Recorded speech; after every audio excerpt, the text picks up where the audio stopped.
ስንቶቻችሁ ነው የብሮከር እና የኤክስቼንጅ ዲፈረንስ የምታውቁት? ሁለቱስ ዲፈረንስ አላቸው? እስቲ ስለዛ ነገር በደንብ እንወያያለን። ዛሬ እንግዲህ የዴይ 7 ላይ ደርሰናል። የ30 ቀን የትሬዲንግ የክሪፕቶከረንሲ እና የኢንቨስትመንት አዌርነስ የምንሰጥበት ቻሌንጅ ነው ማለት ነው። ስለዚህ አሁን ወደ እንትኑ ስመጣላችሁ ምንድነው ልዩነታቸው? ብሮከር የሚባለውና ኤክስቼንጅ የሚባለው ምንድነው ልዩነቱ? ስለ ኤክስቼንጅ እንምጣ። ኤክስቼንጅ የሚባለው ሜይንሊ ትሬድ የምታደርጉበት ቬኒው ማለት ነው። ይህ ማለት ባየር እና ሴለር የሚገናኙበት ቦታ ማለት ነው ኤክስቼንጅ which means አሁን ለምሳሌ ኦርደር ቡካችሁ ሁሉ ነገር ታዩታላችሁ፣ የሚገዛውና የሚሸጠውንም ታዩታላችሁ ማለት ነው።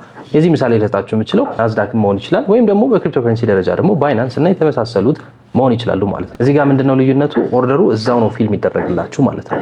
በሁለተኛ ደረጃ ደግሞ ያለውን እስቲ ብሮከር ሲባል ምንድነው? ብዙዎቻችሁ ብሮከር ስፔሻሊ ደግሞ ፎሬክስ ማርኬት ላይ አክቲቭ የሆናችሁ ልጆች ካላችሁ ብሮከር ብዙ ጊዜ ሰምታችኋል። ብሮከር ሲባል ግን ኢንተርሚዲየሪ ነው። ከማንና ከምን ማርኬቱና እናንተ መሀል ያለ ኢንተርሚዲየሪ ነው ማለት ነው። ይህ ማለት እናንተ ኦርደር ስታስገቡ ያን ኦርደር ወስዶ ለማርኬቱ ይነግረዋል። ከዛ ነው ፊልም ያደርገው ማለት ነው። ሰርድ ፓርቲ ያለ ማለት ነው መሀል ላይ ማለት ነው። የኤክስቼንጅ መሀል ላይ ግን ምንም የለም። እናንተና ማርኬቱ ዳይሬክትሊ ይዛው ነው የምትገናኙት ማለት ነው። ስለዚህ ብዙ አይነት የብሮከር ታይፕ አለ። አንዳንዶቹ ሪራውት ያደርጉላቸዋል ኦርደር፣ አንዳንዶቹ ደግሞ ኦርደር የሚባል ፉልፊል አያደርጉም። እዛው ራሳቸው ኢንሃውስ ትሬድ ታደርጋላችሁ ማለት ነው። ይሄ ማለት እናንተ ትሬድ ሎንግ ስታደርጉ እነሱ ሾርት ያደርጋሉ ማለት ነው።